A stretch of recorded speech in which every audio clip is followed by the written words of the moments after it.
Welcome to this episode of Disease du Jour on the topic of equine colic with Dr. Jessie Tyma of Mid-Atlantic Equine Medical Center. I'm your host, Kim Brown, publisher of Equimanagement. The Disease du Jour podcast is brought to you in 2022 by Merck Animal Health. Tyma, DVM, DACVS Large Animal, graduated from Cornell University's College of Veterinary Medicine in 2014 with Phi Zeta honors. Then she completed a one-year rotating internship at Rhinebeck Equine. Dr. Tyma then completed a 3-year surgical residency at the University of Georgia and spent an additional year there as a clinical instructor in large animal surgery and emergency and critical care. In 2019, she became a diplomate of the American College of Veterinary Surgeons Large Animal. Dr. Tyma is also certified in veterinary acupuncture. Her clinical interests include acute abdomen and emergency surgery and medicine, wound management, minimally invasive surgery, and lameness and rehabilitation. Her research has focused on the gastrointestinal microbiome, postoperative colic complications, and musculoskeletal regenerative therapies. Welcome, Dr. Tyma. Thank you so much for having me, Kim. I'm really excited to be on this podcast with you today. Well, we're excited to have you here because we know that about 40% of AAP member veterinarians are solo practitioners. And there's a lot of other mixed animal practitioners out there who don't have large animal surgical facilities. So that means that most of those veterinarians will have to refer severe colics to clinics or surgical facilities for advanced care. So let's start with this. Can you offer advice to ambulatory or mixed animal vets about when to refer a colicky horse and how to communicate that to the client? Sure thing.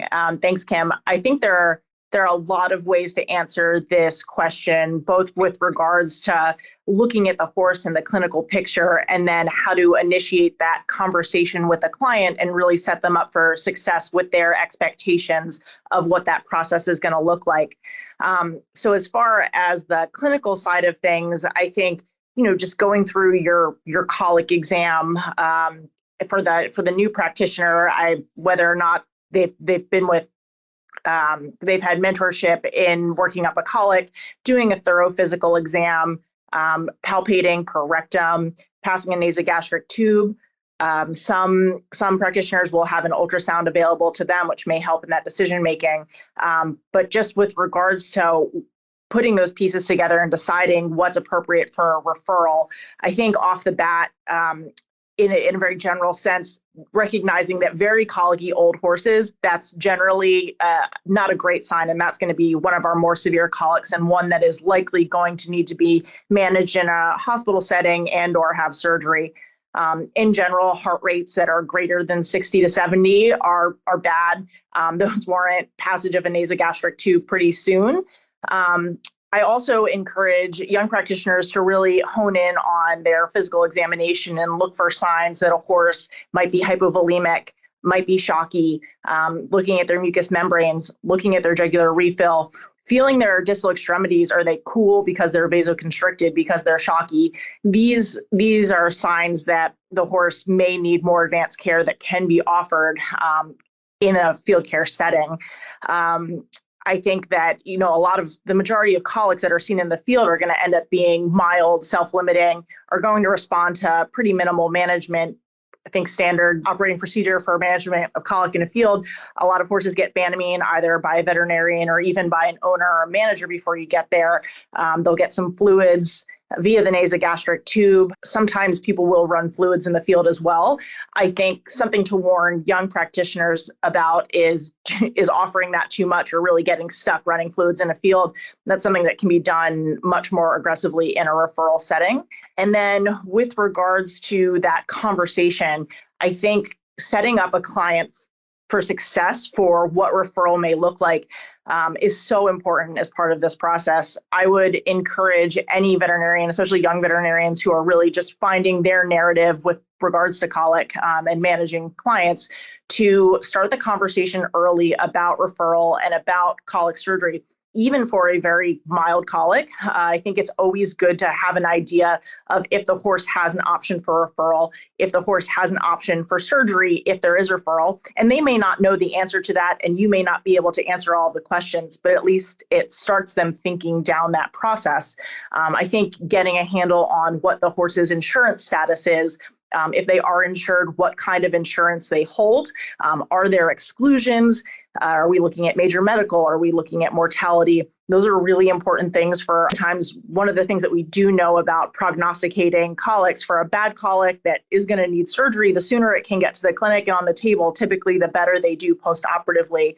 So just having those pieces in play and being able to communicate to the client in what can be a very frantic state, just in a calm manner, just get across like, hey, have you thought about referral? Is that an option? Hey, do we have transport lined up? Hey, what's this horse's insurance status? I think all of that will lend itself to that process going more smoothly.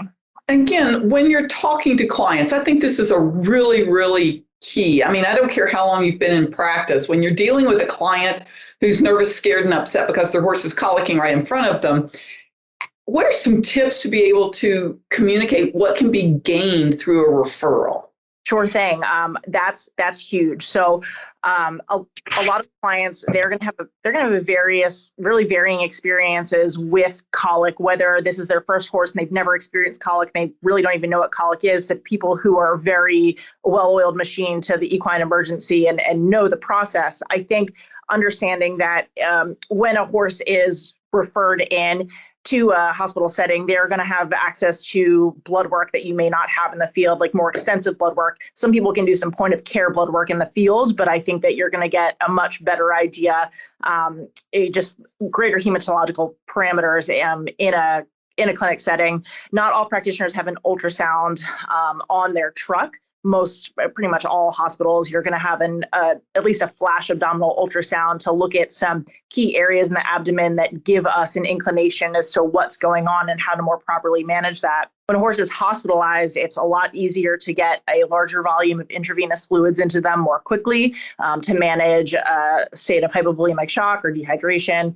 And also, it's easier to get oral fluids into them. We'll leave a nasogastric tube indwelling. That can either mean that if the horse is producing reflux, that we can reflux them every 2 hours because we have staff here around the clock, or if they have a bad large colon impaction, that means that we can put fluids in every 2 hours or run continuous rate fluids.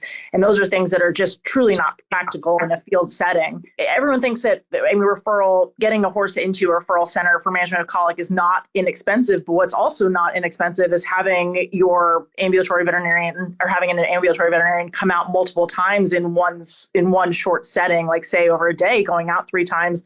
All those field calls, all those emergency calls, that's going to add up as well. And that horse may be better managed in a hospital setting, especially if the horse is still colicking after that many visits, probably more appropriate. That being said, again, it is some people, there's a bit of sticker shock, I think, walking in. And I think as another thing that will set up that veterinarian for success is at least knowing what are the expectations when that horse gets to the referral center. Is there going to be a deposit required before they arrive? Even if they're not the ones who are quoting, because quotes from a referral center can change, even still, just having an idea, a ballpark idea of what care is going to cost at a referral center, I think is very important. Clients can certainly be frustrated when they arrive to a referral center thinking that colic surgery is X amount. And in fact, it's probably more appropriately estimated at 2 times X amount. So I think just having a general ballpark idea just really sets people up for success. They're stressed. Sometimes they have selective listening because they're stressed. So I think remaining calm and just giving them the information that they can to get them to the next step is important. Well, and continuing on those same lines, aside from trying to prepare them for the costs, what else can you do to set a client up for success with regard to expectations with the referral center admission and care and who they get information from? Sure thing. That's a great question. I think that's probably going to vary a little bit from referral center to referral center. So what I would encourage any practitioner who's new to an area or a young practitioner just starting their career is get a sense for how many referral centers do you have nearby? Who are you referring to when? Do you only have one? Get to know the clinicians that are going to be admitting the colics, that are going to be managing the colics, just so that you have an idea as well a lot of times these referral centers, and including where I work, we have a rotating call schedule for who's going to take in colic. So we may all do things a little bit differently to some extent, but we also have a general process as part of the Mid-Atlantic, the way of what people are going to expect. Of course, we're all going to communicate it a little bit differently. I think as far as what they can expect when they arrive, that's probably pretty different from place to place right now, especially in light of where we are with COVID, and just being able to be a part of that workup process, and probably just different as far as policies from hospital to hospital. But I think that generally a colic workup is going to take somewhere between 30 to 60 minutes to get more information on what the recommendation would be for going forward, whether that be medical management, whether that be surgical management, and why, and an explanation as to that. Similar to the recommendations that I'm making to the field care practitioners when I speak to a client, even for a very basic medical colic and something that maybe looks like it resolved on the way in based on the previous report, I'm still opening that surgical conversation because colic's a really dynamic process and I don't know what way it's going to go. And for me, I'd much rather have a conversation with a calm and very awake, alert client at 8 p.m. than, hey, horse really turned on us here. It's 2:30 a.m. and I need to know if we can go to surgery now. So I think just really setting them up for success of these are all the things that can happen. I'm not saying you have to make a decision right now because that's not where we're at, but I want to plant the seed that I want you to think about this. Typically, I would say that they're going to get communication at least once a day from a referral center, from the managing doctor on the case, probably a little bit different in how that looks from clinic to clinic. And then similarly, I follow up with my referring veterinarians, especially on these more dynamic cases, at least once a day to let them know where they're at and what we found, what the recommendations are, what the plan looks like to go home, and what the recommendations will be once they get home, and then any follow-up care that I think that might be necessary for the referring veterinarian to complete. That's probably a good idea. Maybe some tips. How do you manage a post-operative colic when it comes home? And what kind of complications do you as a vet look for, and do you warn your client to look for? Sure thing. That's a great question. We, as a surgeon, we cut a colic, we're managing them in the hospital, we're weaning them off of supportive care post-operatively, making decisions about NSAIDs, making decisions about antibiotics, managing our incision, which every surgeon is going to do a little bit differently. And I think then when they're going to be discharged, just setting a client up for expectations of like, this is what you're going to be feeding your horse. This is how I want your feeding plan to change over the next 5 to 7 days to resume normal, or we're not actually going to resume your old normal because we don't recommend that that's the best feeding strategy given your horse's colic. This is what exercise restrictions truly are going to look like for the next 1 month, 2 months, 3 months. This is what I want manure output to look like over the next several days. It should ramp up with time as you increase food. These are things to monitor for. These are things that I want you to do if you note any of these concerning signs. I think probably, at least for me, I really try and get horses off of all medications for at least 24 to 48 hours before I send them home. In a most ideal setting, sometimes they will go home on a course of longer oral antimicrobials if it's appropriate given the case. Otherwise, I at least try and have them off, and I set the referring veterinarian up with pretty explicit instructions regarding incisional care. I think the way that any surgeon closes or manages their incision, like I said, is going to be there's going to be a wide variation there. For me, I'm not closing my incision. I'm closing my incision completely intradermally, so there's going to be no suture removal. So I tell the referring vets that. I give the clients very explicit things to watch for. Certainly, incisional infection is one of the biggest postoperative complications that we see with colics. It's something that, as a surgeon, I definitely want to know about. So I'm giving my clients, I'm outlining things to watch for with the incision that would be concerning for an infection. And then if they do notice any of those signs, I recommend that they follow up with their referring veterinarian or their regular veterinarian, primary care veterinarian. And at that point, I would really hope that they would reach out to me to discuss their findings. Is there fluid drainage? Are they ultrasounding it? Do they see a fluid pocket? Do they want to grab a culture on it? Do we want to open it up? Do we want to clean it, bandage it, things like that? I would really hope that they would communicate back with me if there are problems. Certainly in some of our sicker colics too, we can have some trouble with jugular veins occasionally, and that can be a pretty bad problem pretty quickly. So I encourage clients to watch previous catheter sites for any evidence of inflammation that could be leading to a septic jugular vein. Obviously, we're watching manure output and manure quality. We're watching for their overall appetite. Just overall, is the horse resuming its normal behavior in the stall? Is it acting normally? Is it as bright as it normally is? Is it engaging with people when they're around? And if they're not, I'm encouraging clients to have their veterinarian follow up, but I'm not setting up expectations that a veterinarian needs to go out and see the horse postoperatively necessarily. I'm just trying to set the client up for things to watch that would warrant an additional evaluation. Today's Disease du Jour podcast is brought to you by Merck Animal Health, the maker of prestige vaccines, Banamine, Panacur, Regimate, Protozil, and other trusted equine health solutions. Merck Animal Health works for you and for horses. Learn more about Merck Animal Health's comprehensive portfolio of products, as well as their unconditional investment in our industry, profession, and community through programs such as the Respiratory Biosurveillance Program and the partnership with Equitrace, which delivers secure, streamlined record keeping and instantaneous temperature measurement when coupled with Merck Animal Health Biotherm microchips. Visit merckanimalhealthusa.com for more information. And let's go to the veterinarian now, the referring vet.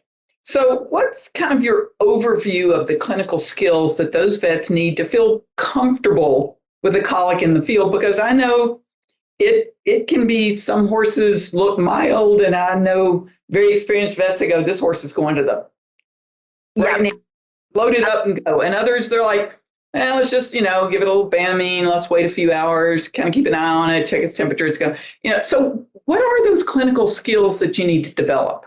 Awesome. I think that's a great question. And I know that some of our younger veterinarians in the period of COVID may have missed out on really as busy of clinical rotations or as many opportunities on clinical rotations to practice these clinical skills.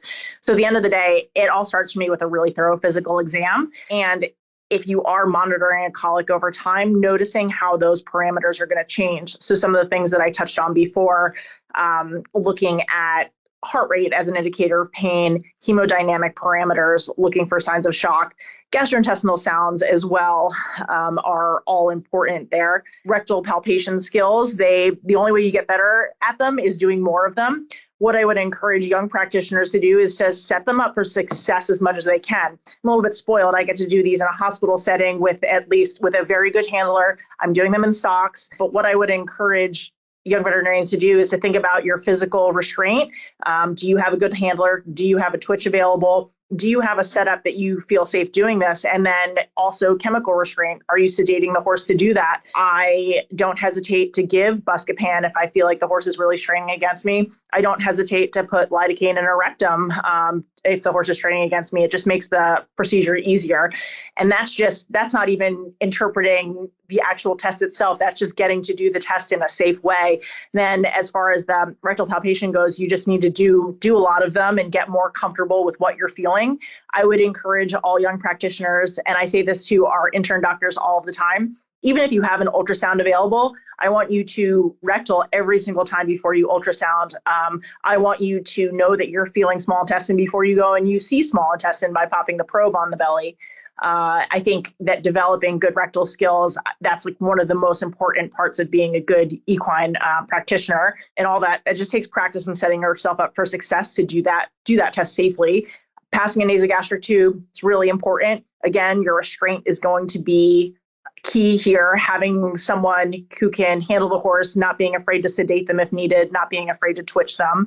I think you get good at this by tubing hard horses and tubing a lot of hard horses. And that's certainly how my intern doctors have gotten to be better at tubing horses. I tend to recommend, and when I was first starting out, and on my own on ambulatory emergency, I would always warn clients of the risk of a nosebleed, even if that procedure went perfect. And that way, if it happened, they weren't surprised. And as we all know, that can be dramatic. And if it didn't happen, then that's great. But at least they know that that's a risk of the procedure that you're doing.